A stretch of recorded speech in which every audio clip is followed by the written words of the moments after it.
I'm Melissa Kono. I am the Community Resource Development Educator with UW Extension here in Trempealeau County. And today we've put together a candidates forum for the fall general election.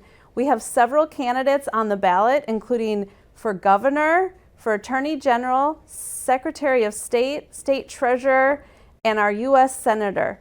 I've also invited our representative and Congress candidates, as well as our state senator for District 31, our representative to the Assembly for District 92, our county clerk of court, and our county sheriff here in Trempealeau County to be a part of this show. So candidates on the ballot on November 8th include our representative in Congress for District 3, candidates Brad Paff as a Democrat, Derek Van Orden is running as a Republican. For our state Senate District 31, we have Jeff Smith running as a Democrat and Dave Estenson running as a Republican.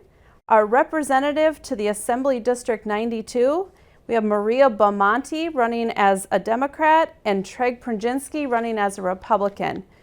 For the Trempealeau County Sheriff, we have Brett Semingson running as a Republican. He is running unopposed.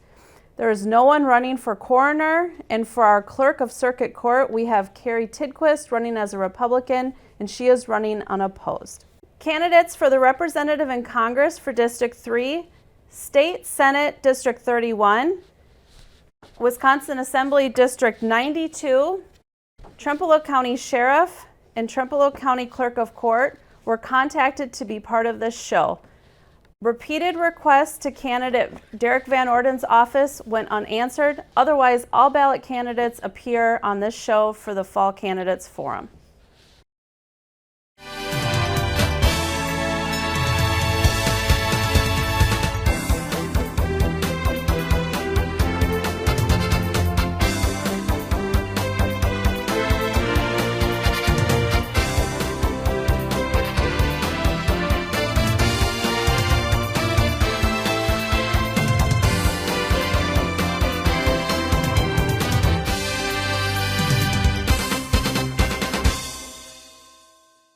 Well, I have with me here Brett Semingson. He is the Trempealeau County Sheriff, and he is running unopposed as the Trempealeau County Sheriff again in November. Thanks for being here, Brett. Yep, you bet. It's good to see you, Melissa. I'm glad you took your time out of your schedule to have this conversation with me. I look forward to it. Yeah, thank you so much. So start off by telling us a little bit about yourself. So I'm a lifelong resident of Trempealeau County. I'm married to a girl from Osseo. We have kids that both went to school in Trempealeau County. I've been in law enforcement since July of 1989, all right here in Trempealeau County. I belong to the Leva Fire Department. I have volunteered with the Broiler Fest service up there. I like to think I'm a very community-oriented person, and therefore I feel that law enforcement fell right along those lines for me. So I graduated from Levistrom High School, and I started my career with the Sheriff's Office as a part-time jailer, and I've worked my way up through the ranks, and I've worked every discipline within the Sheriff's Office, with the exception of being assigned an investigator, although I did investigations. So. And would you mind explaining the different parts of the Sheriff's Office too? Sure. The Sheriff's Office consists of the patrol deputies, like everybody would think, and detectives. The Sheriff is also responsible for managing the jail, as well as, in our case here in Trempealeau County, we oversee the dispatch center as well. In other counties, the dispatch center is not part of the Sheriff's Office, and that's the same with emergency management. But here in Trempealeau County, the Sheriff oversees emergency management office as well. So, and basically, we dispatch for all emergency services in Trempealeau County. Okay, so tell us a bit about the Sheriff's position too. So the Sheriff is, responsible for all of those positions. There is a lead supervisor in every one of them, so they actually do the managing of those organizations, and they just report back to me. We're also, the Sheriff constitutionally is responsible for process service to serve the courts, security. I work with the law enforcement committee of the county board. They are my oversight group, and also I report to the county board quarterly with reports. The Sheriff is a very public figure in Trempealeau County. Many organizations would like the Sheriff present at their meetings. not only to talk about the sheriff's office, but also about what's happening in the county as a whole. I seem to be the face of Trempealeau County, and that was a learning curve for me. When my first year as sheriff, I realized how much people in Trempealeau County really rely on their interactions with that office and whoever's the head of that office. So. And it is an elected position, which is kind of interesting. Yep, it's a constitutional office, so every 4 years the sheriff is elected, and it was a 2-year term early on in my career, and after I've seen what a campaign entails, I'm glad it's not a 2-year term anymore. I don't know how anybody gets anything done, but it is a 4-year term. It is elected, and it is a partisan office. There's a lot of talk in every county, probably nationwide, as to why it's a partisan office. I represent everybody in Trempealeau County, regardless of what party they're with, and it seems to me that logically it would be an independent type of office, even if elected, but it is partisan. So. And I know you've been in the role now for 4 years, but tell us about your skills and qualifications, and I know you have a long career in law enforcement, but kind of what helped you get where you are, and that makes you an effective sheriff? Sure. So, we have to have a lot of certifications over the years, and I did that as a patrol deputy and as a supervisor. I started out with the basics, radar and toxilizer. Even back when video systems came out in squad cars, we had to be certified in that, and those, having those, as a leader now, I understand more fully what those particular pieces of those roles entail. As a supervisor, I attended Nicolay Technical College up and it was an outreach up in Oneida County for 2 weeks for a frontline supervisor, and I did some online training with UW Platteville as well. But nothing prepared me more than just the daily interactions as a patrol officer in Trempealeau County. I always said that they could throw a textbook of any aspect of law enforcement in front of me, and I would get more out of a one-day ride-along than I would reading that whole textbook. So just life experience, both in the sheriff's office and in my volunteer jobs back in my community I live in. So. And you want to talk too about some of your accomplishments in the last 4 years as sheriff? I say a big accomplishment of mine is navigating 2020. That'll go down in history with every sheriff in Wisconsin on how that played out, and I was able to keep my staff in a time when public sentiment was probably at an all-time low.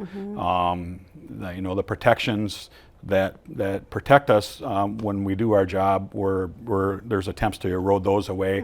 And in record numbers across the nation, law enforcement officers were retiring, and nobody was coming into it. So fortunately, those leaving have kind of leveled out, but those coming in haven't. But I kept a pretty good full staff here. We were always welcomed by the community, and that had a big part of it. But getting through 2020 with the staff I had, with nobody getting hurt and nobody getting that sick from COVID, I think is going to be my biggest accomplishment in those 4 years.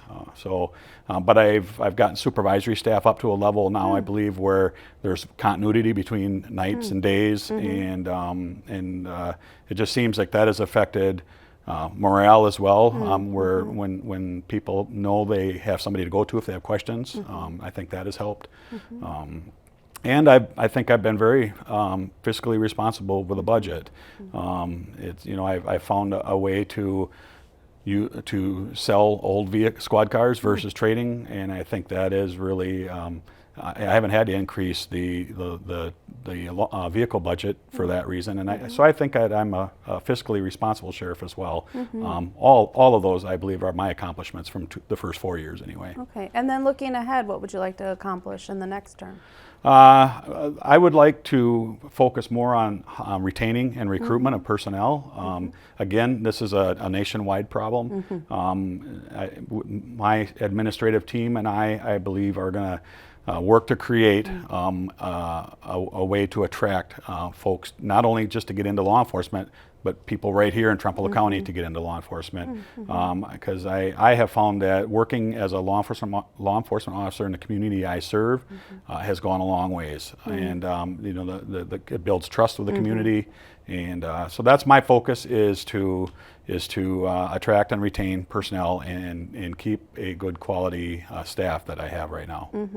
Okay. Anything else you want to share?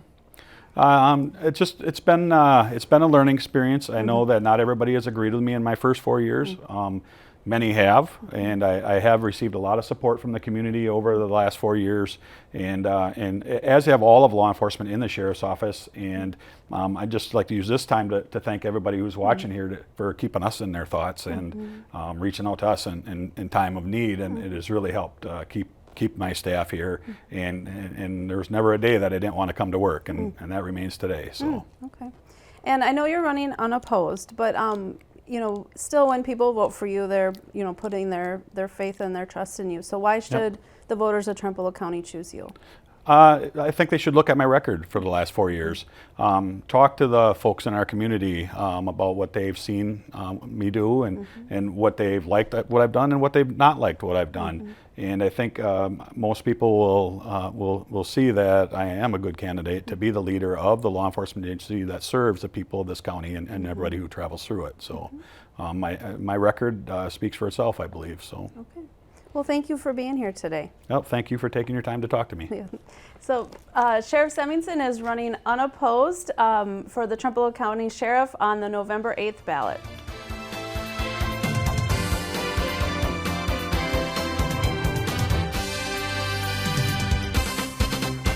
All right, next I have Carrie Tidquis. She is also a candidate running for the clerk of court position here in Trempealeau County. Welcome, Carrie. Thanks. Tell us a little bit about yourself.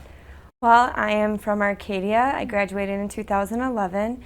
I have 3 children. I live between Blair and Arcadia with my husband. We've been married for about 4 years. We've been together for about 8, but we have a little hobby farm. I went to school for business management through Western Tech, and I managed to do that while being pregnant, planning a wedding, and I was in school full-time and working, so juggling is great. Yeah. And tell us a little bit about your background in this office. Well, I'm currently the criminal clerk. I've been there for about 3 years. My job is important because if I don't pay attention to details or pay attention in court, then I may get those details wrong, and someone may be released from jail or not sit too long or sit longer than was ordered. So it's really important for me to pay attention, and speed is very, very important because they don't stop on intakes, and we go through 150 cases a day very easily. Wow. So I handle the criminal, and that's basically my main role. And with that, I mean, that consumes majority of my time, but I do know bits and pieces of other positions because it's important to be cross-trained. So in case someone's gone, then we have that. But so I am actually the senior deputy, so I've been there the longest. Everybody else that's been there has been there under a year. So some of the roles when Michelle is gone, I take over. And Michelle's the current clerk of court. Yes. Yep. Okay. So tell us how your background and experiences make you well qualified for this position. Well, being in the clerk's office already, I feel like I know the processes and what's expected. I feel like me being able to use my degree appropriately would benefit, and just being in that role already, I think it speaks volumes because it would be a smoother transition. As for someone who doesn't know the position or is from another county or has never even worked in a clerk's office before, it would be a, I don't want to say rocky, but it would be a less smooth transition. And because you are in that office, you know, what challenges and opportunities do you see for improving this position, and how do you intend to do that? Well, communication is a huge thing between departments. I'd like to improve on some of that because there is lack of communication, and that would just make the whole system run smoother.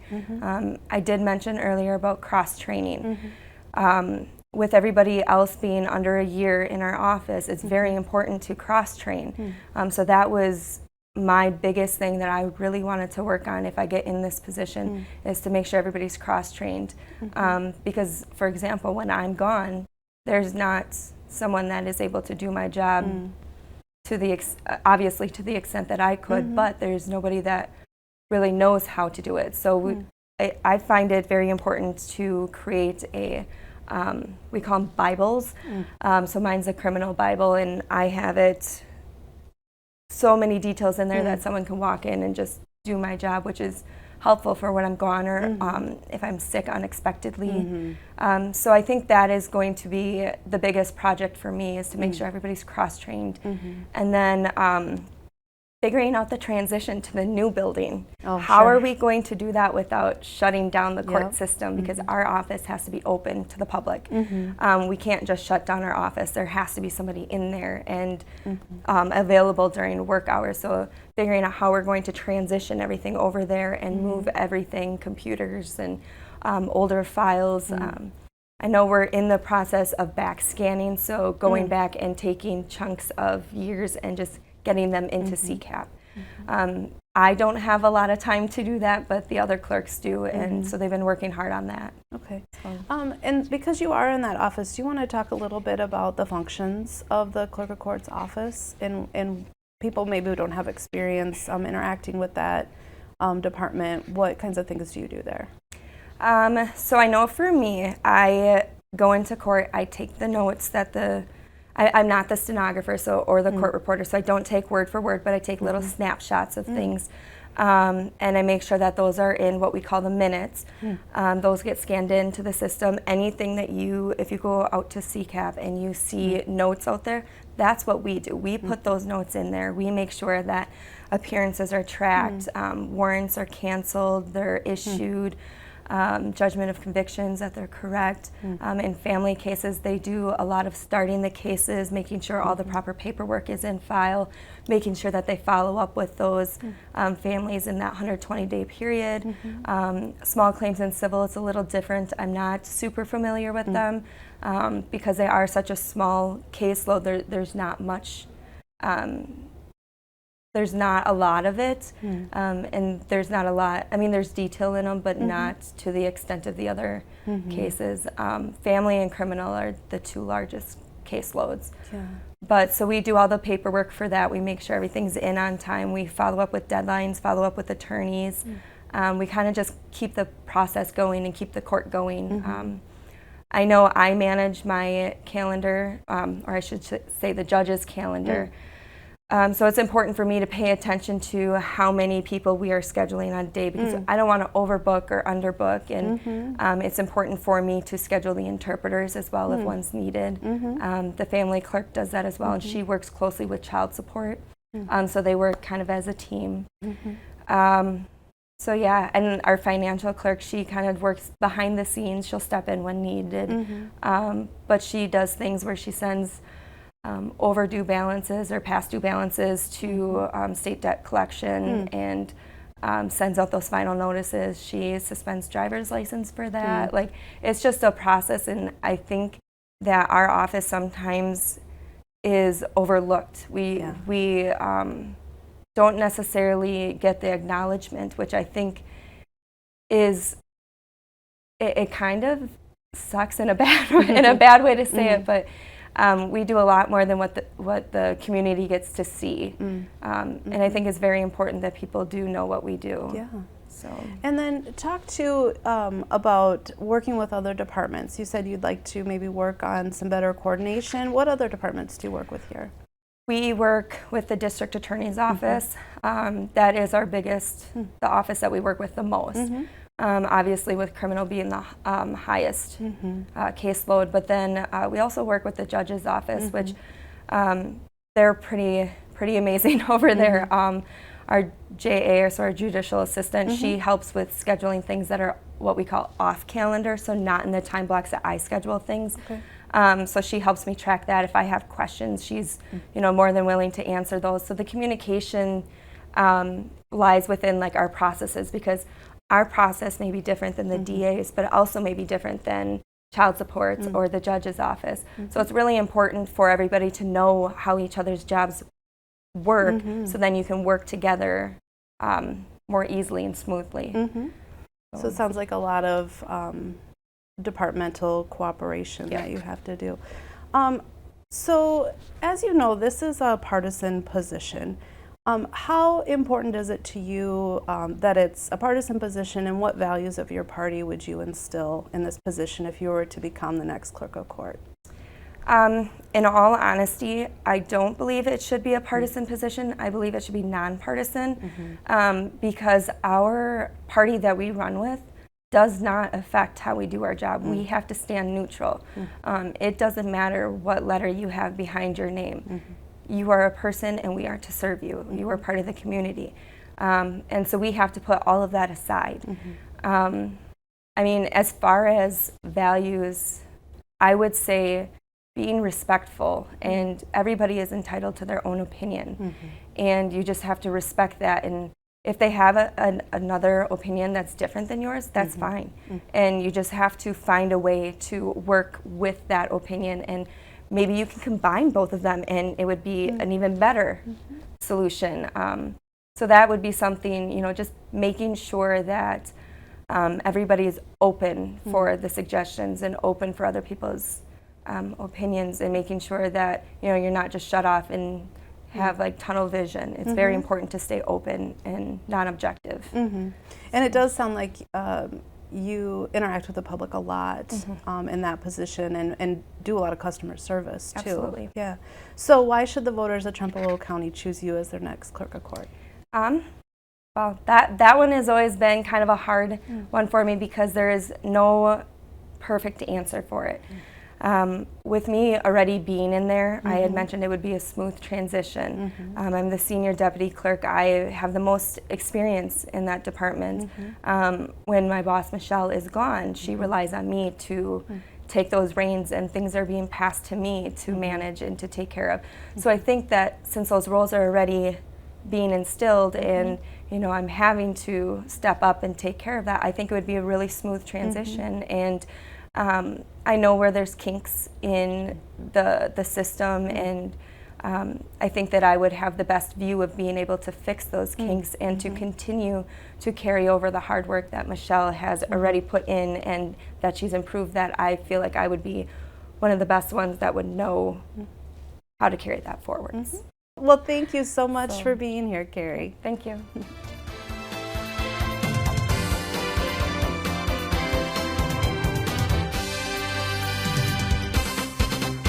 Well, I have with me today Maria Bamante, who is a candidate for the 92nd Assembly District. Welcome. Thank you so much for having me. Yeah, today. thanks for being here. Start off by telling us a little bit about yourself. Well, like you said, my name is Maria Bamante, and I live in Gilmanton, and my husband and I own Farm to Fork Pizza in Mondovi.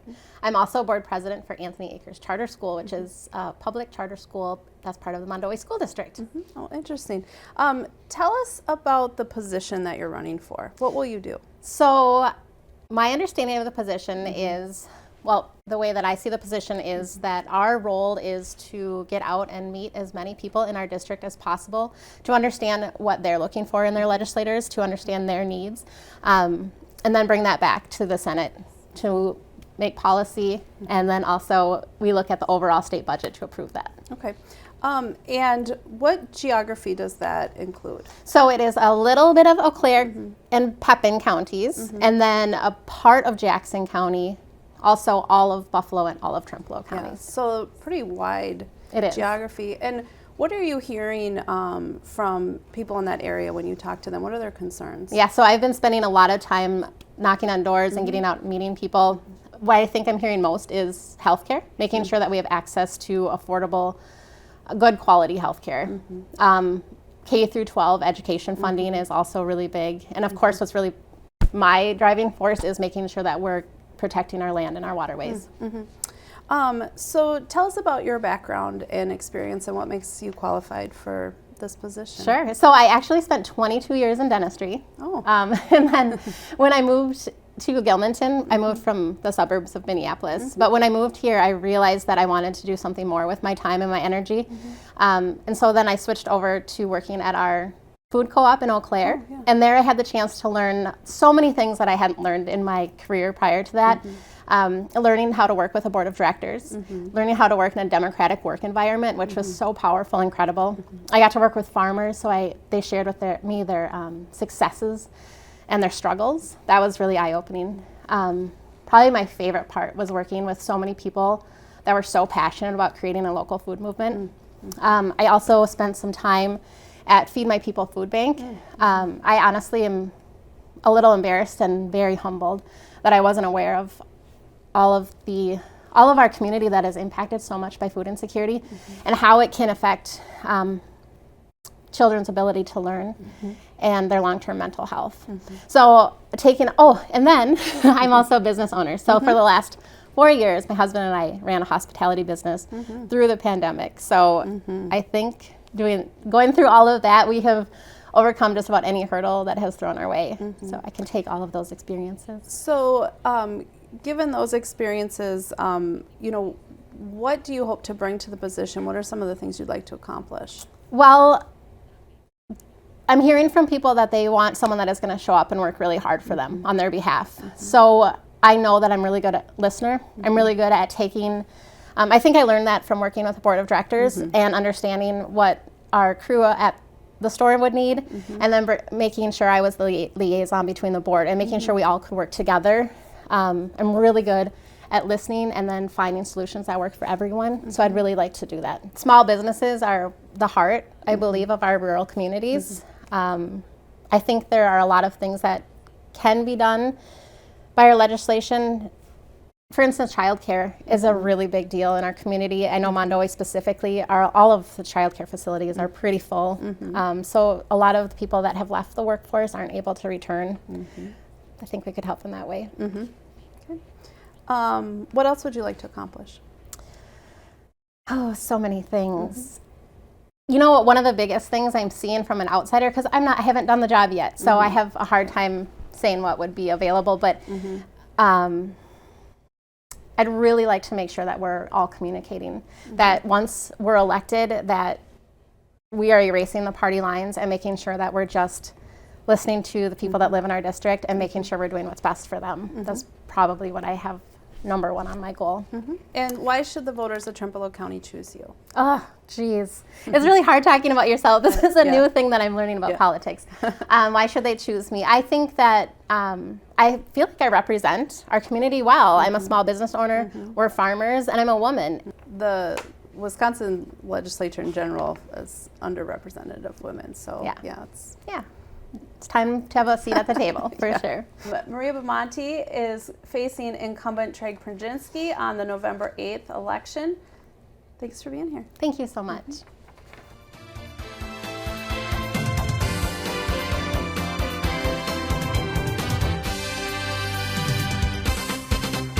I have here with me Craig Prajinski. He is the Assembly candidate on the November 8th ballot. Thanks for being here. You're welcome. Thanks for having me. Yeah, so tell us about yourself. Well, I grew up in Eau Claire, just south of Eau Claire County, and I've spent about the last 22 years in Mondovi, and I was the youngest of 5 children. My parents are Eugene and Pat Prajinski. I'm married to Becky. I have a daughter, Rachel, who is 17, who is a junior in high school. I do a lot of things privately, as in my business. I do residential construction. I have a small beef operation, and of course I am currently the 92nd Assembly rep. So tell us what you do in the Assembly. Well, that's a great question because it's very complicated. A lot of times I'm in Madison working, and I'll talk about that first, and I'll talk about what I do when I'm back home in the district. So when I'm in Madison, sometimes I'm down there 3 or 4 days a week, but quite often I get to my office and I go over what the daily routine is, and it could be different every day. Some days there are meetings with folks from the district. Some days there's meeting with folks all across the state talking about issues. But I guess the main thing that I do for responsibilities down there is I'm on a number of committees, over a half a dozen. We do committee work on bills that are introduced by other legislative representatives or senators, and we discuss them. We listen to public input, and then of course, if it has some merit, we take it to a vote in committee. And that's the important process, that we do meet with other people in Madison or even in the district, which I'll get to that part in a second. But you know, the committee work is where it's really at to get the basis of a bill fine-tuned, maybe not perfected, but hopefully to get it to the floor of the assembly. And there are 99 assembly representatives, and I'm one of the 99.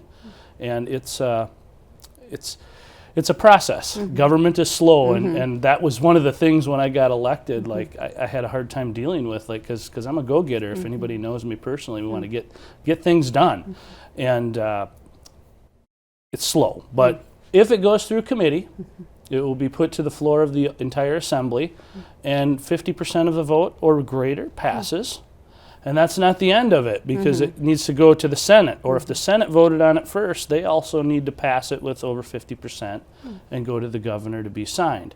So that's kind of the basis of what I do in Madison as a legislator. But you know, importantly, as a legislator back home in district, it is important to be out and about, be approachable, and to listen to folks, and that is kind of the great part about my job. Yeah, that sounds like the better part. It's the more enjoyable part, because you know, I like to be home, close to home at night, you know, so I can get home to see my family and do some other things. But you know, not just go to festivals or parades, but meet with people at their businesses or at their homes, or you know, go to club meetings or organization meetings like Lions Club or Rotary Clubs, fire departments, ambulance services, and meet with the folks of my district and see what's important to them, because I don't come up with every idea and I don't have all the solutions, but it's someone who talks to me or talks to another representative, and I hear about an idea and I think, you know, that's something that needs to be worked on. So I guess that's the nutshell version, which I kind of went on a while here about, but that's really what I do. And I've been doing it now since 2017. I got elected in 2016, and it's been great to represent. So what are you hearing when you are out and talking to voters? Oh, I hear a lot of different things, but I think if I could, I guess, are you asking what's the most you're hearing right now?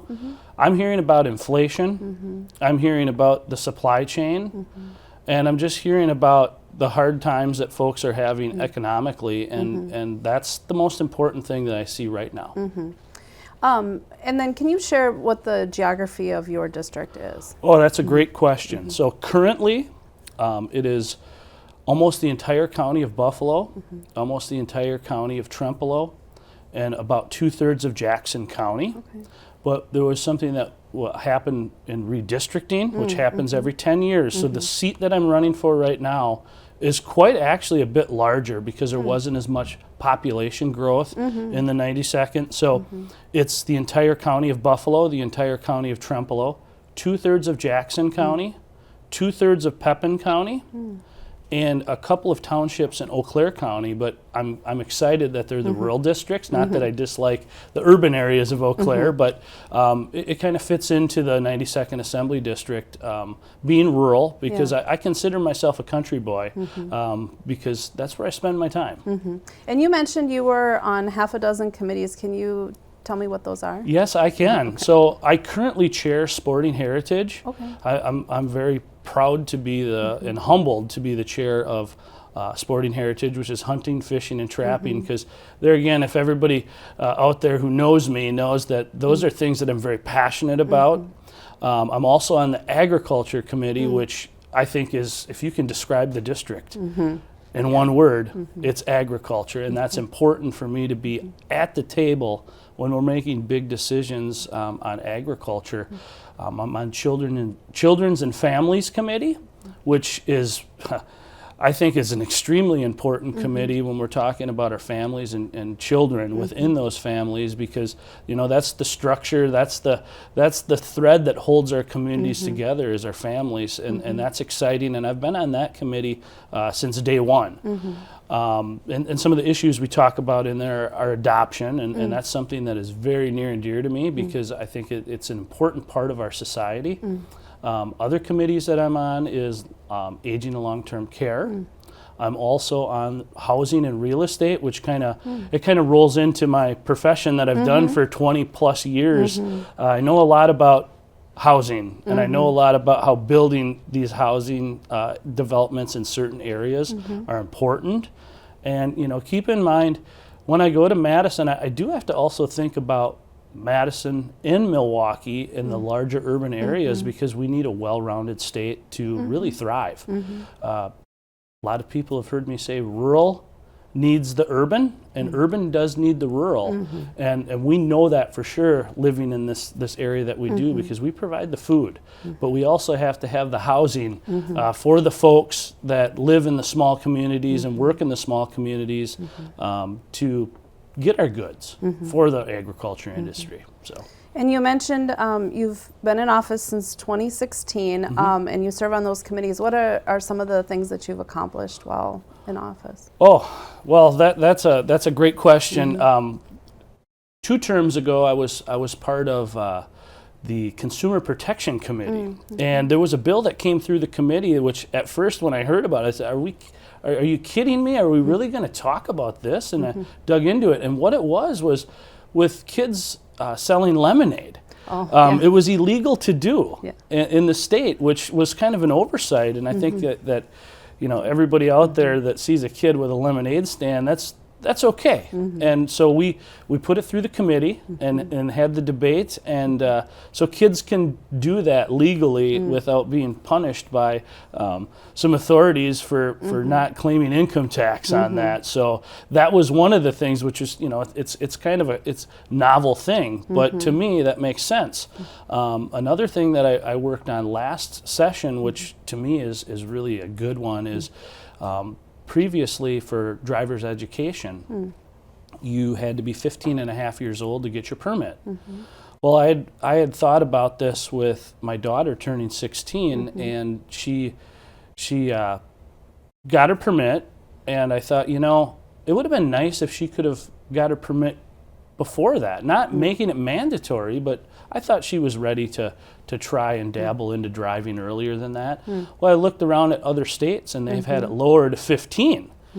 And we did end up changing that, and it was a bill that the governor actually signed into law, where kids, if parents are ready, you can get your kids out there for an entire year, spend some more time with them, maybe drive with them at night. But the most important thing is that they're able to have drive time with a parent or a mentor in inclement weather, because there's some kids who maybe turn 15 and a half in the spring, and in the fall they're 16, get their license, and they have never been in some crazy weather, which we're going to have here real soon. So that's a couple examples of what I've done. Okay. And how did your background and experience make you well suited to represent the voters in this area? Oh, that is a great question. I get that actually a lot. Why are you qualified? And I think that my life experiences, being a small business owner and now running a small beef operation, I know what the folks are doing out there in the real world, and I still do it. And I took that commitment on when I got elected, that I still want to work in the private sector to really know where my roots are. That's one thing, to be able to problem solve by yourself.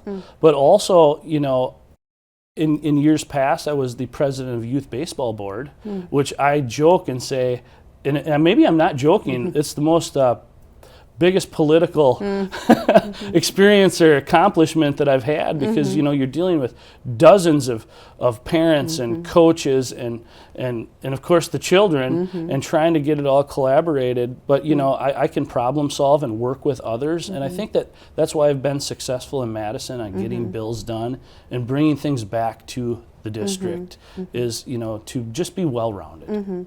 One of the things that I asked Jeff Smith when he was here, because he's currently serving as well, is, you know, do you think that there's some room for some bipartisan support and movement on issues that are important here? Oh, absolutely. And you know, I wish I had the exact number of bills that I've passed, but I know without a doubt the majority of the bills that I've passed are bipartisan, and I would say probably 3 out of 4 of the bills that I've passed, and I've passed more than 4 bills. And what I'm proud of in the Assembly, it's overwhelming the amount of bipartisan bills that we have. Now, we don't get unanimous votes, but we do have bipartisan bills that work. And you know, that is part of my job, is I don't always agree with an individual, but I'm willing to listen.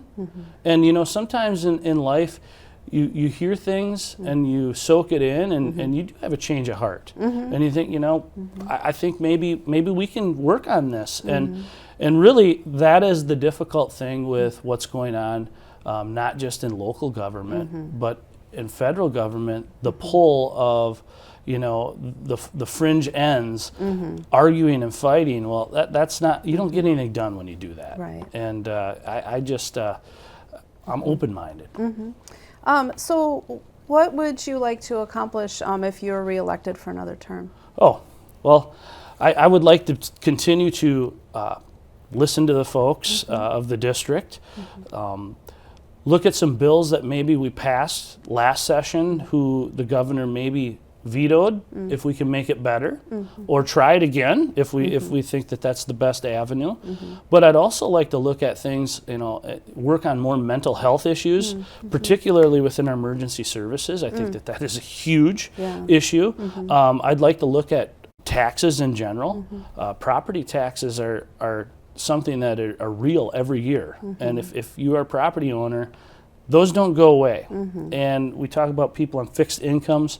I want, and if they own a property, I want to be able to make sure with inflation that they're able to enjoy a quality life. Also want to look at issues regarding, you know, things in children's and families, how we can make it better for our kids, and of course education is another one that we need to look at. Bringing money to our districts in our rural areas. You know, sometimes that's more difficult, easier said than done, but I do want to be a voice, and I've tried to do the best I can in years past, and I'm going to continue talking about that. So I think those are 3 things that really are near and dear, and of course there's many other things. Like this interview can't last that long, but we could go on for hours. Well, and I know you mentioned that when you were talking with voters, you're hearing a lot about inflation and the supply chain. Do you think that there is ability within the Assembly to address those issues, or? Yeah, I mean, it's tough for government to directly impact those things immediately, but we can put out an environment that is let's just say inviting for businesses to thrive. That's important to get things going. You know, you talk specifically about supply chain. We did a truck driving bill to try to get more truckers on the road, and I was lucky to lead that bill last session, which, you know, helped businesses to educate folks to get them in a truck quicker, and to reward people who were trucking for maybe more than a year, because you know, we've all had something, I think, in the past year or 2 that we wanted to get, and we just couldn't get it because of trucking. So those are things that we can work on. But you know, it all boils down to reeling in some taxes. And you know, the services are important. Yes, we definitely need to do that, but we need to find, you know, innovative ways to reel those types of things in. Maybe find sources from people who live outside of the state in different ways, who come to our state and visit. But in the end, those are the things I think we can directly do at the state level. Okay. Well, thank you for that. Yeah. Is there anything else you'd like to share? Well, I just, I guess I just want to thank you for this opportunity. Yeah, thanks for being here. Yeah, I appreciate it. I like coming and talking, and I kind of enjoy getting questions, because this is an opportunity for people out there who are watching this show can kind of get to know who I am, because I can't reach out to everybody. Right. I wish I could, but I want to continue to be the state assemblyman for this area, and I hope the election goes well for me. But it's up to the people, and if they don't think I'm doing a good enough job, they'll put someone else in there, and if that happens, good luck to whoever that might be. But it's not an easy job. It's not a glamorous job, but I appreciate the opportunity, and I hope to see everybody out there soon. Yeah, and so speaking of the voters, why should the voters of Trempealeau County choose you? I think I've proven that I'm effective. I think that I've said this earlier. I'm approachable, and I want to be approachable, and they deserve someone who are those two things. Okay, well, thank you for being here. You bet. Thank you. All right, so Chuck Brzezinski is the incumbent for the Assembly District here in Trempealeau County, and he is on the November ballot on November 8th election.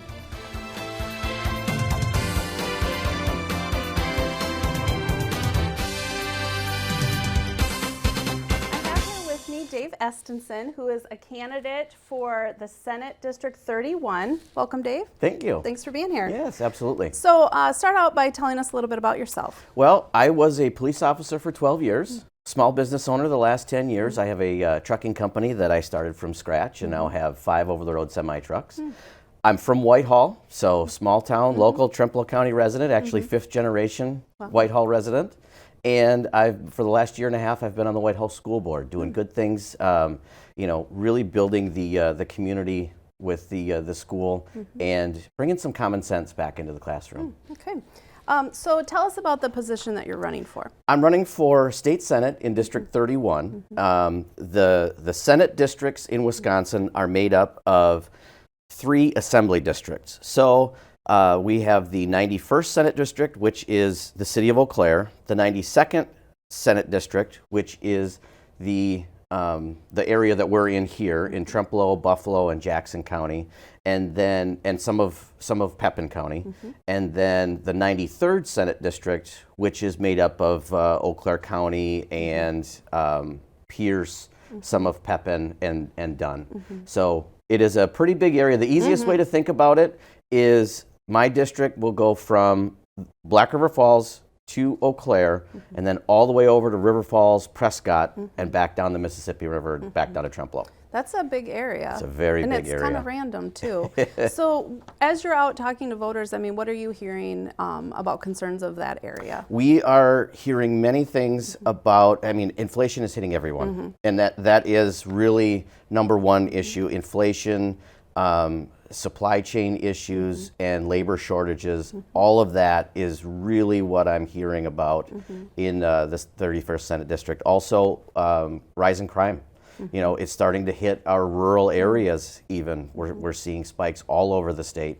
And, in a rural district, infrastructure, road funding, EMS funding, broadband, those are the real big issues. And then, of course, education as well. That would be the top 4, really. So when you hear about those issues, can you explain how, being in the state Senate, how you can address some of those issues? Absolutely. Now, inflation is mainly a federal monetary policy, but we at the state level can do what we can tax policy-wise to make sure people are able to keep more of their own money through lower tax rates and just fiscal responsibility. On the law enforcement and crime side, we as the legislature need to change some of the rules and some of the court procedures to really get district attorneys and judges to do more of their job in keeping criminals behind bars. We're seeing a push towards cash-free bail around the country now. That's one of the worst ideas that we've heard, because if the guy that drove through the Waukesha parade had been held on a cash bail, he wouldn't have been able to run through that parade. So those types of things on the crime side. Infrastructure side, we need someone that knows rural issues and is willing to fight and stand up for our rural communities, to get the funding that they need to fix the roads, to put in the broadband that we need so desperately in this district. Yeah, roads are expensive. Absolutely, and they're only going up. Yeah. So how does your background and experience make you well suited for this position? Well, I have a very diverse background. I mean, I grew up in the city of Whitehall, but as soon as I got my license, I was milking cows on a local dairy farm. So I have ag experience, and I know the struggles that farmers are going through. You know, I was also a police, like I said, police officer for a long time, and I really look at issues, especially if I'm learning about an issue, I look at it through an investigator standpoint. So I take all sides of information, maybe what I agree with, and I listen to what I don't agree with, and I'm able to put that together to find solutions, right?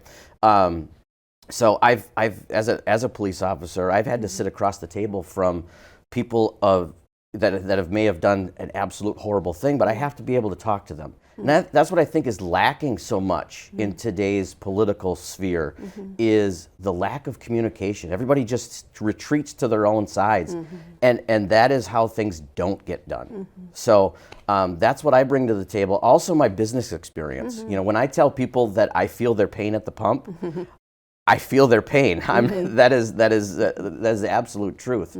You know, I was with my 5 semi trucks a year ago. I was spending roughly $5,000 a week in fuel. Now that has gone up to about $12,000 to $15,000 a week in fuel. That is just added costs that goes everywhere in the economy. The economy runs on diesel, whether we like it or not.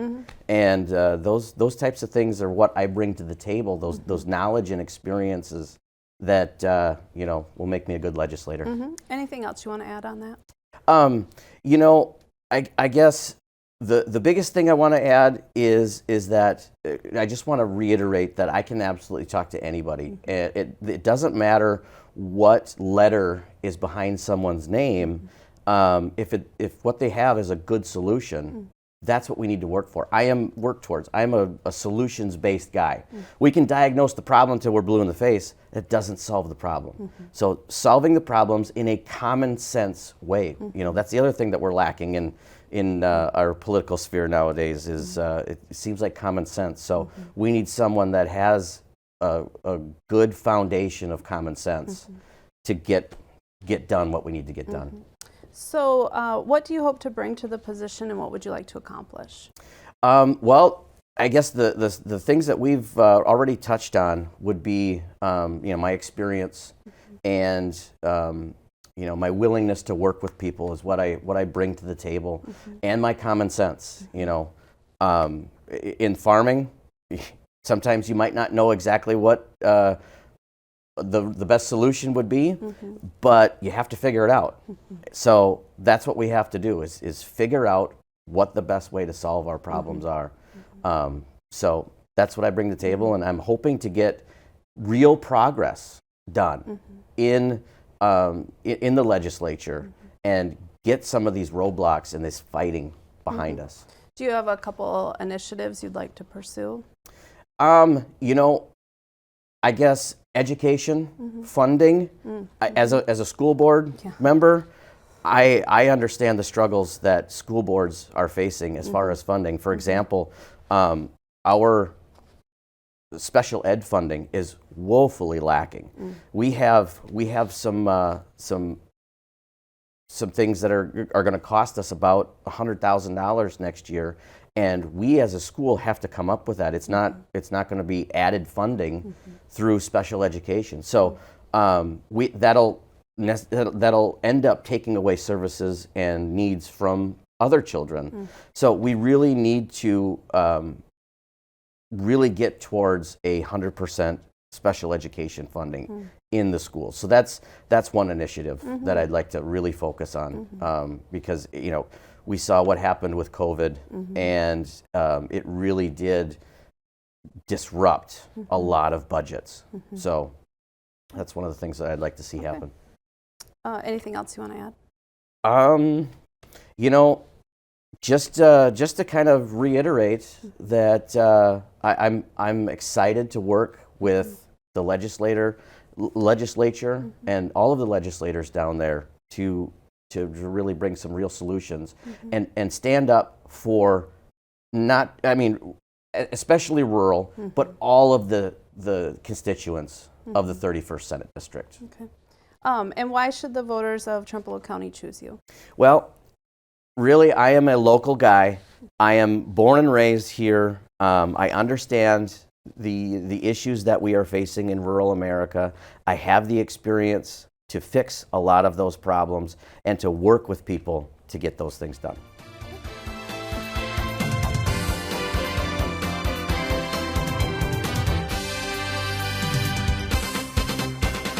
With me today, Jeff Smith, who is the state senator for the 31st District, who is running again in November. Thanks for being here, Jeff. Yeah, thank you. Yeah. So start off by telling us a little bit about yourself.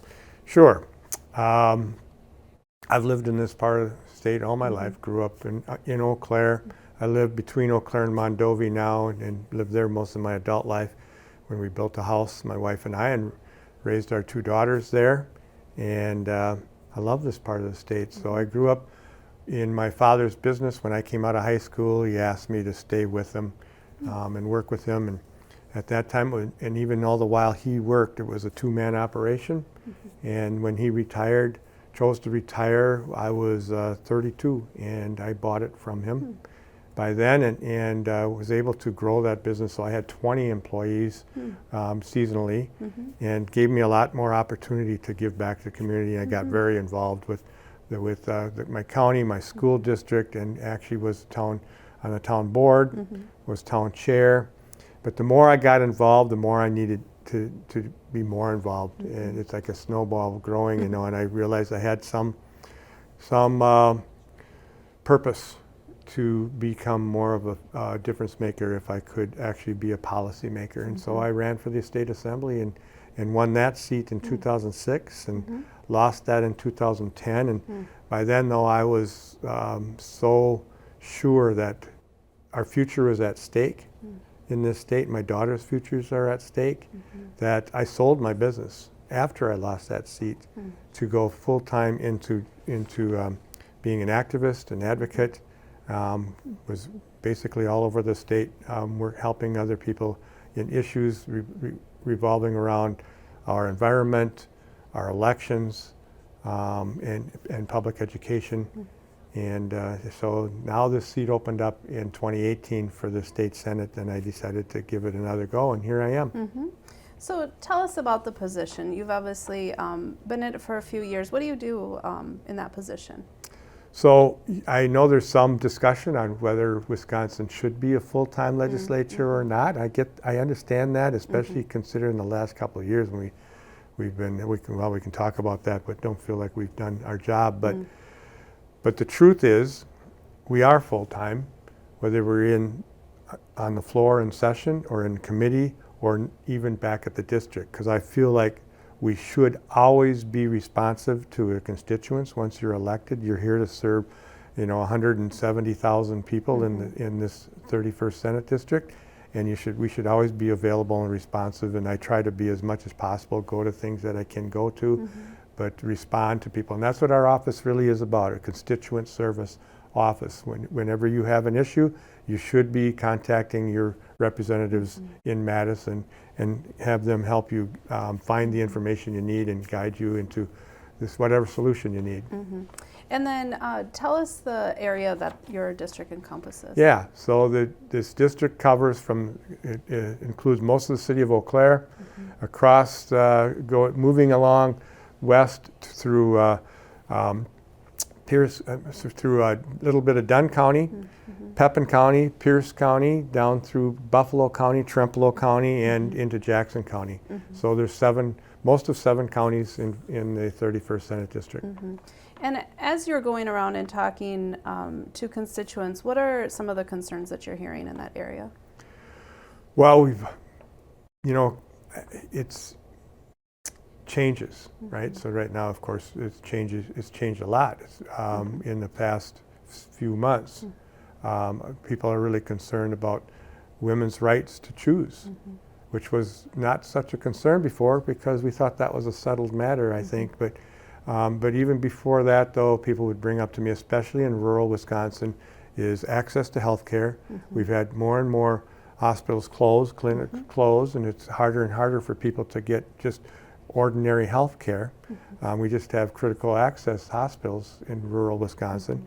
Our schools, people are concerned about, especially rural districts. Our towns revolve around their school district. Their school is the heartbeat of that community, and it's really concerning that the funding formula in this state is broken, and we need to fix that, particularly around rural areas. But then, of course, we are broadband access has been huge, and as you know, it's become more and more of an important aspect of our life. And if you want to continue to grow economically, just look at like Trempealeau County and Buffalo County, places like that, that we are such a rural area that the servers that we know of, the big servers, they're not really willing to spend a lot of money to reach each of our constituents because it is costly. That's why it's important from the government standpoint, just like electrification, to step in, make sure that everyone is reached. Because one thing I do know is that when it comes to broadband, nobody is served until everybody is served. Nobody's connected until everyone's connected. So how does your background and experience make you well suited for this position? That's a really good question. One thing I remind people of is that when we elect people, we elect them from different walks of life. We're not experts on everything. I know there are some who pretend they are, or want to give some sort of expectations that they are an expert, but we aren't. It's really important that we are able to learn from your expertise, whomever is listening, on whatever your expertise may be. For me, I think my strengths were our leadership, the ability to recognize in other people their strengths and know how to access them and bring them up to be a powerful tool. And I've always been able to organize others to find the best ways in which to get something done. So what are some of the accomplishments that you're proud of that you've done while serving? Well, I can go back to when I was in the state assembly, when I had the one session where I was in the majority, and the reason that's important I can get to. Being in the majority, though, you have more opportunity to actually get things done that you want to get done. And I was the lead author, and after told I could never get this done, was to actually make kindergarten a priority, so that it was not before. You didn't have to send someone to kindergarten, and they did not have to pass certain levels to get into first grade. Well, we changed that, and I changed that. And once again, I was really proud of that because of the fact that they said, people were told, in fact, from the DPI, oh yeah, that's great. That should be the case, but you're not going to be able to get that passed. Well, we did. The other thing that I'm very proud of, and I'm most recognized for, was the Dog Breeders Act, Act 90 in 2009, and that was to address the issue of puppy mills and how that is such an inhumane practice of breeding and selling dogs. So those are a couple things. I know that some people might say those aren't really the big things, but a lot of things we did too back then too was mental health parity. We were on the cusp of changing election law to be more broad and to so people would automatically be registered, and we would have in the national database that we are now. I know you know a lot about Eric out there. We would have been the first state at that time. I was so close to getting that going, so people would be recognized and you know how this works, so that you can't go to another state and vote after you've voted here, for instance. Are there some things that you would like to accomplish or hope to accomplish? Yeah, I think there's still opportunity for a lot of, you know, just looking at the fact that how the public reacts to, for instance, a women's rights to choose. That is easily a big majority of the public thinks that that was a wrong decision, and I think we can cast aside a law that was written in 1849, and we can sit down and figure it out. I understand fully well that I'll never get 100% of what I want out of something, and we shouldn't. And we should all understand that. We should expect that. We should figure out, well, a give and take. And this is one of those things that we could probably do that with. Or marijuana, legalizing marijuana. 80% of the public think that medical marijuana at least should be legal in Wisconsin. And I think between 65 and 70% think even recreational. We're going to be an island here, or we are an island in the Midwest with the states surrounding us, bordering us, who do legalize marijuana. We should be able to do that. There's just a number of issues that the public are shaking their heads and thinking, why can't you get that done? But so I have hope that there are a number of things that we can do. Broadband expansion again is one. I know that there are Republican members who want to take credit for what Governor Evers has been able to do and moving that faster down the road, and that's fine. As long, I don't care who gets credit. Let's get it done. You know, so that's another opportunity we have, I think. Well, I would be hopeful too that local issues such as school funding or roads, maybe there would be, you know, pun intended, but some middle road there to pursue. There should be. I just this morning, and I know what day you'll be watching this, but I was at a meeting with the, they're doing 5 of these around the state with the Transportation Association, which is engineers and as well as highway commissioners, state highway or county highway commissioners, and all of those, and local officials, and there's no question that that's a bipartisan issue, is because we have a long ways to go. We've fallen so far behind in our roads. But you know, even on the way here, County Road F that I was on between Eau Claire and Whitehall is got new pavement. And Highway 37 has pavement all the way from Eau Claire to Alma right now that they just are finishing up. And I mean, you can go all over the state and right now, and you're going to find a lot of work is being done, and let's keep that up. So that's a really good issue. But going back to public education, that's actually what got me engaged in the first place. When I got involved with the local school district where my kids were in, and realized what a broken formula we have, and how it was such a political issue. There is no excuse for allowing our public schools to have to go to referendum. They have to go to referendum to survive.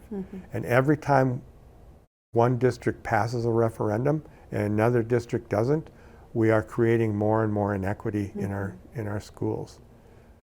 We need to rid the system of relying on referendum and just finally do the job that we have before us, and that is to use public dollars for public schools, not be moving public dollars into private schools, which is what's been happening. That's been the movement with the majority party right now, and it's a very dangerous movement, and because we can't afford to support 2 school systems. We have lots of choice in our public schools with open enrollment and all sorts of opportunities out there for our students. But we need to properly fund those public schools, and that should not be a partisan issue. I always say that about healthcare and education. Take the politics away. Do not let politics get in the way. We should have Medicaid expansion. Bring those federal dollars back to our state that we all have been putting into the federal coffers so that we can make sure that everybody has access to health care. And back to what we talked about earlier with the closure of our hospitals and clinics in rural areas. The other big issue that should not be a partisan issue is daycare. That is affecting our economy. We know that when people cannot get back to work because they can't justify the cost of daycare versus what they make at their job. I mean, two things have to happen. They need to make more, but we need to figure out how people can afford daycare. And let's think of it in this way too. I want us to think about this, that the ages of 1 to 6, even birth to 6, are the most critical years of a human being's life. That's when your brain is developed more than any other time in your life. Instead of just expecting we're just going to drop children off and just so that they are watched over by low-wage workers, untrained, we should be treating that as something that we pay for and support, just like we do K-12 education right now, because it is so important in the development of their brain and development of our workforce in the future, and the brilliant minds that can come out of that are going to make this country great. And why should the voters of Trempealeau County choose you? Well, you know, there's a lot of labels tossed around in politics, whether you're liberal or you're conservative or you're moderate. You know, those are the three popular ones. And oddly enough, depending on your perspective, you'll throw all three of them at somebody like me. So I prefer to think that I'm reasonable. I'm a reasonable person. I've had a decent life. I've worked hard. I still work hard. If you've ever seen my truck out there, it's my 30-year, well, I shouldn't say 30, my 23-year-old truck that I bought new and still keep running. I set it out there for anybody to talk to me because I learn from people. Now, listening doesn't mean we always agree, but I listen, and I think that's really important aspect of what we're constituent service is about. Again, we don't have to agree, but I think we learn from each other, and I think I bring that to this position that nobody else has. I don't think anybody across the state does the way I do it. But I think we've forgotten that as politicians and public servants, that we are here to serve you, and we should be listening to each other and learn from each other. Jeff Smith is the incumbent in the state Senate, and he faces challenger Dave Estenson in the November election.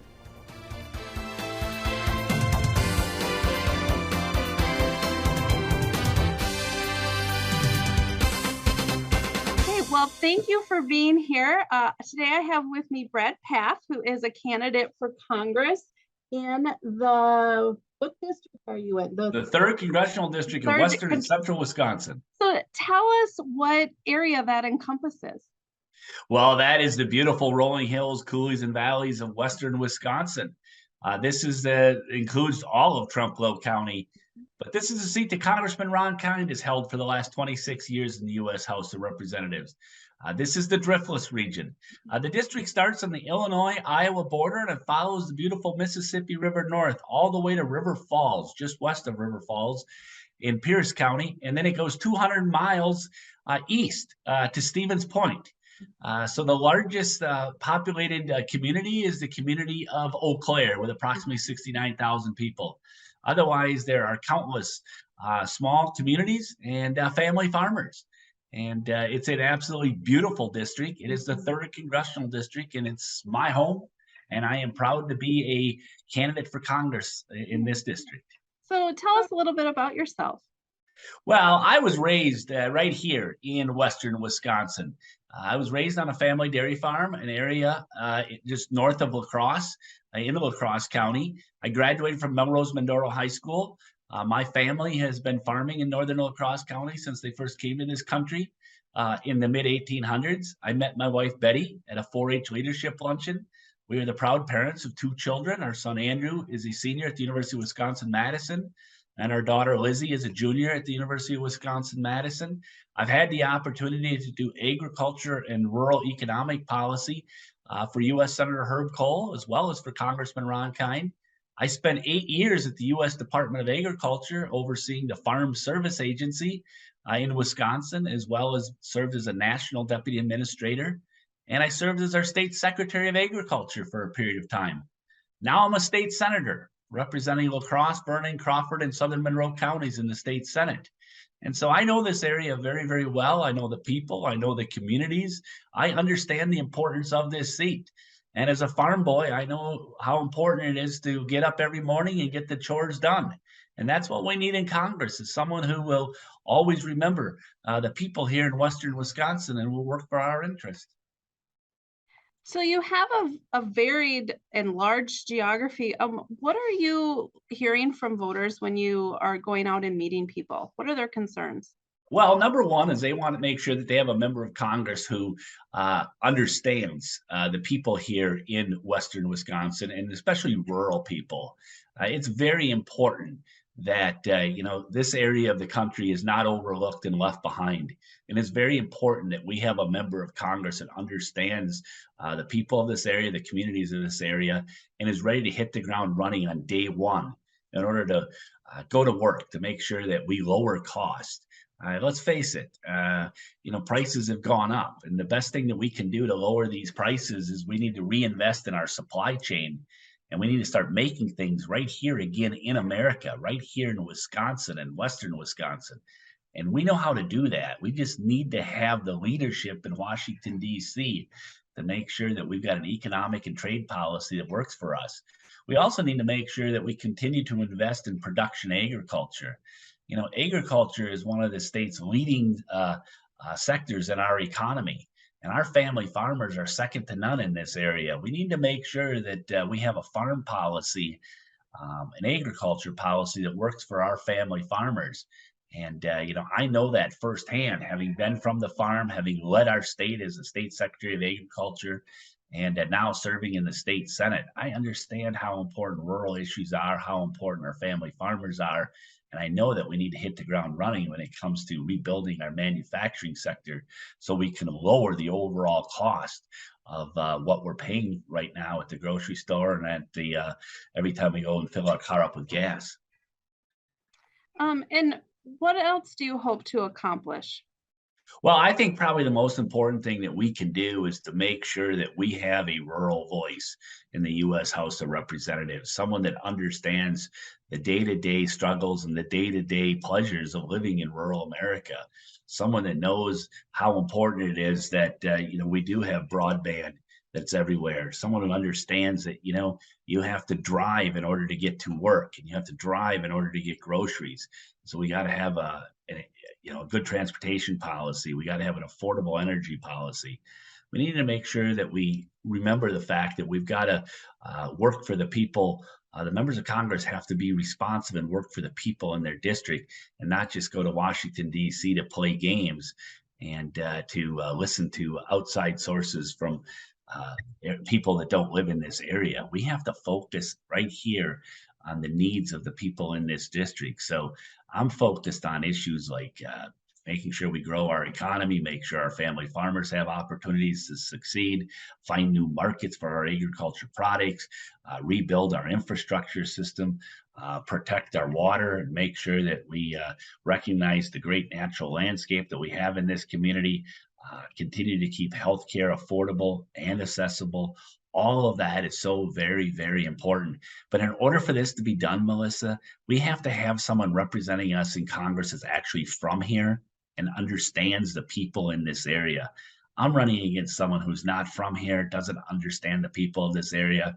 And, unfortunately, he won't debate and talk and listen and actually share his thoughts on what he would do as a member of Congress to represent the people of this area. And he was invited to appear here, and repeated attempts to his campaign have gone unanswered, but we would certainly entertain an interview with him too if he gets back to us.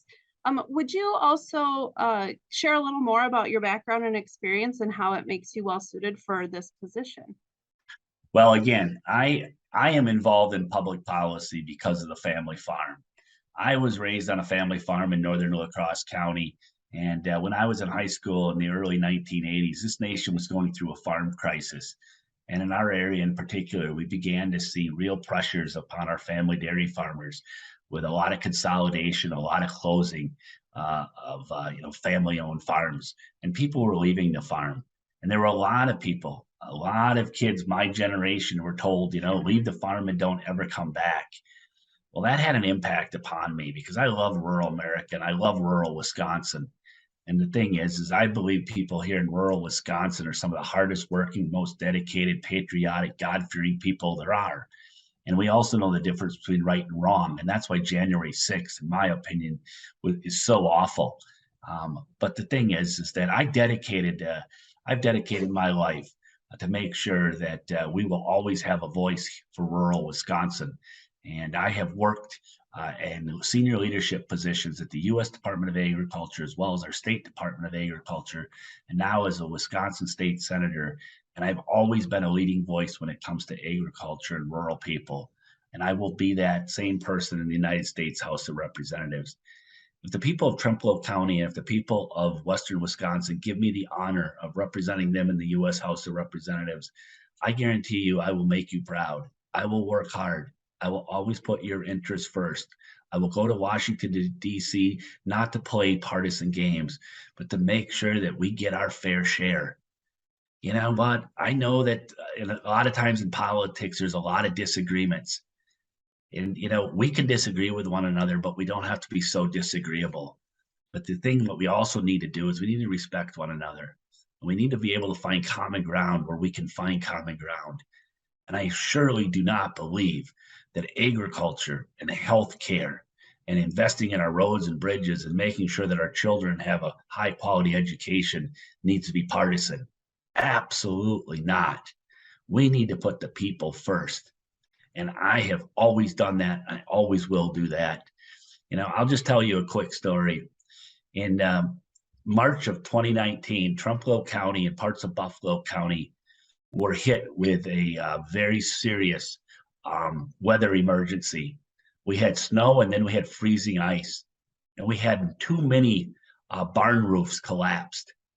And we saw cattle that were killed, crushed as a result of these barn roofs collapsing. As our state secretary of agriculture, I took the phone call from some friends in Trempealeau and Buffalo County, and I went to farms in Arcadia and in rural Wamandee, outside of Strum and Oliva, and I spoke with grown men and women who saw what happened on their farm.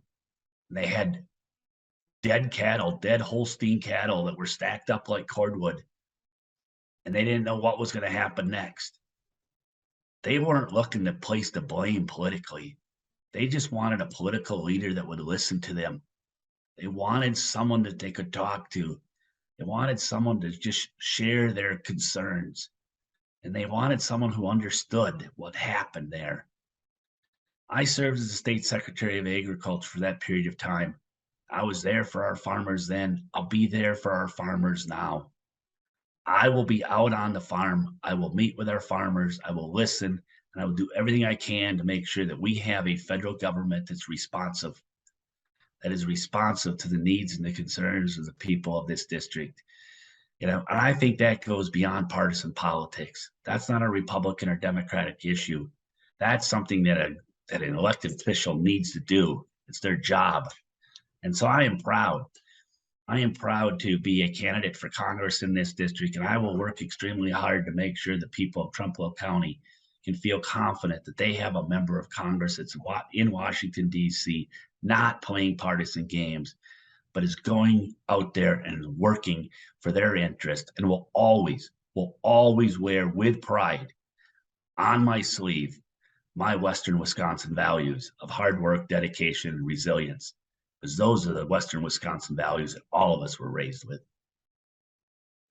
So obviously you have a lot of background with agriculture, but do you want to speak about maybe some other initiatives that you have maybe accomplished while being in the state Senate, or things that you would hope to accomplish in Congress? Well, I want to say this as a state senator, I'm proud of the work that we've been able to do when it comes to broadband. We did the largest investment in our state's history in broadband. But the thing is, even with that, more needs to be done. We have to make sure that no areas of this state are left behind, and that includes our rural areas. I'm also very proud of the work that we were able to do in the state when it comes to investment in roads and bridges. Now, don't get me wrong, a lot more needs to be done when it comes to that. But it's an important start. But the thing I'm probably most proud of is the fact that I stood up for mental health. I served as our state secretary of agriculture during a period of time in 2019 when our state of Wisconsin was in the top 3 in the nation when it came to farmer suicide and farm bankruptcy.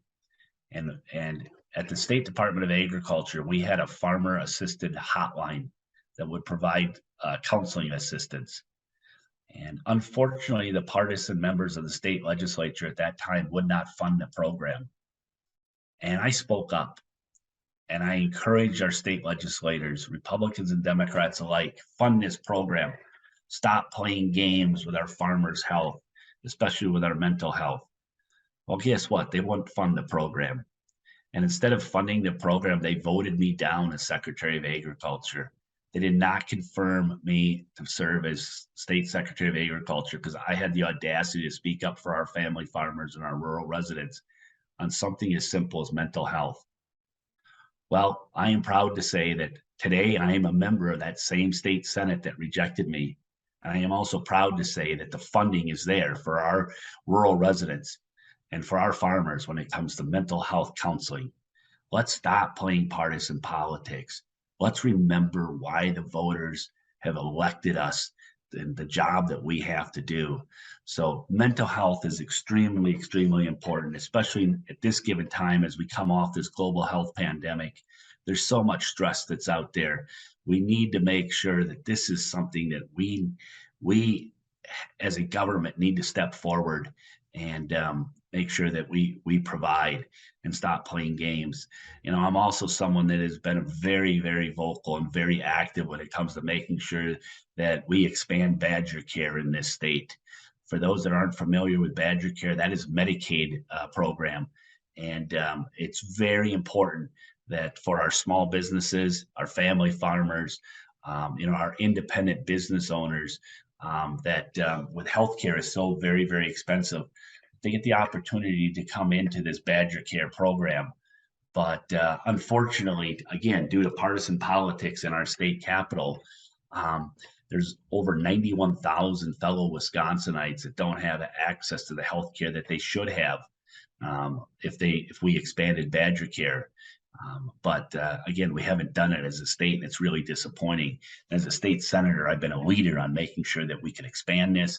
And as a member of Congress, I am going to work tirelessly to make sure that our rural healthcare clinics and that have dollars available so they can provide services to our small business people and those that are self-employed. Those are issues that are important to me as well.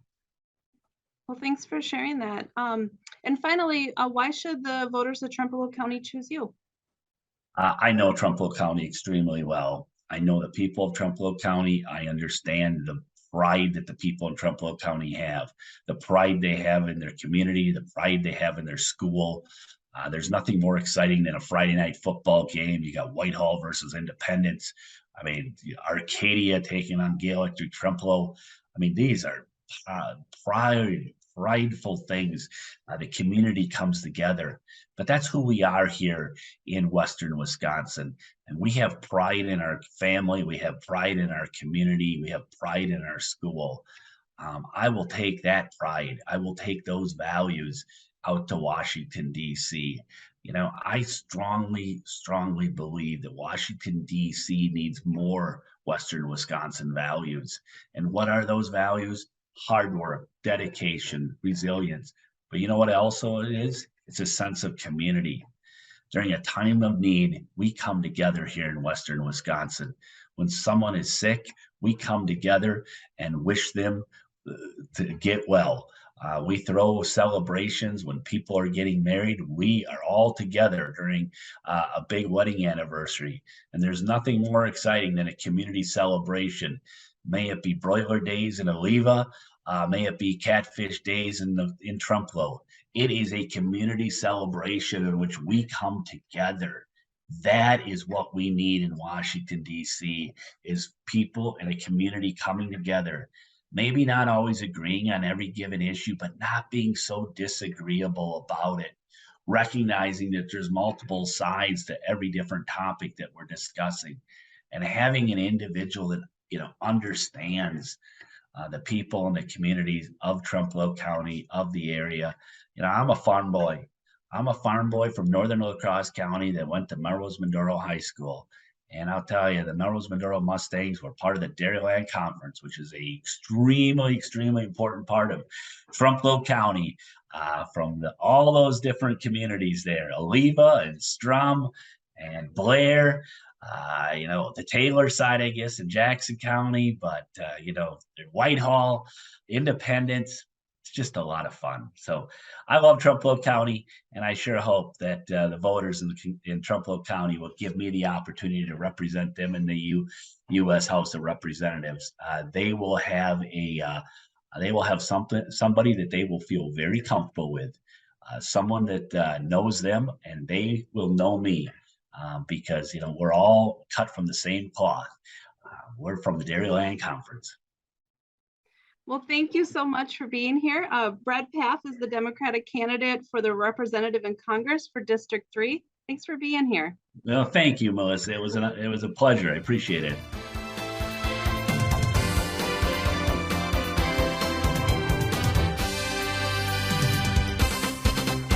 Thank you for joining me, and thank you to the candidates for joining on this candidates forum for the Tuesday, November 8th election. Polls open at 7 a.m. and close at 8 p.m. Voters need to bring a valid photo ID in order to receive a ballot. And thank you for watching.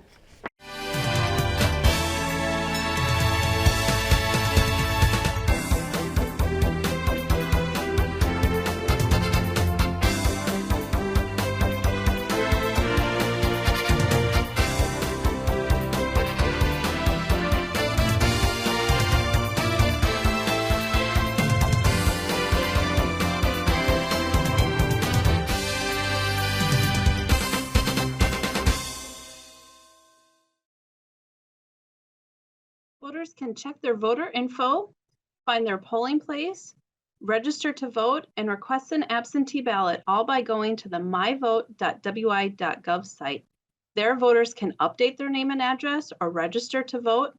They can find their polling place by searching by address, and they can even see what is on their ballot for the next election. They can also request and track an absentee ballot, all by going to the myvote.wi.gov site.